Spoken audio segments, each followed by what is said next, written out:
Giganti i Gjerman i supermarketeve Lidl do të investojë 105 milion euro në Shqipëri për ndërtimin e një qendre logjistike, e cila do të shërbejë si objekt kryesor për magazinimin e produkteve me shumicë. Projekti madhor do të zhvillohet në një sipërfaqe prej 200.000 metra shkatror në Porto Romano. Komiteti i Investimeve Strategjike ka miratuar statusin investitor strategjik për projektin Lidl Shqipëria Qendër Logjistike dhe i ka vënë kompanisë gjermane në dispozicion tokën e kërkuar me qirafat gjatë. Qendra logjistike do të shërbejë si objekt kryesor për magazinimin e produkteve me shumicë.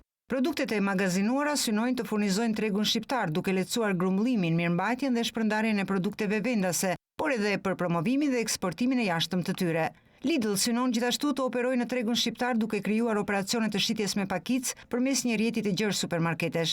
Sipas vendimit të Komitetit të Investimeve Strategjike, projekti i investimit plotëson kriteret e punësimit të kërkuara nga legjislacioni për investimet strategjike dhe parashikon të punësojë rreth 2500 persona.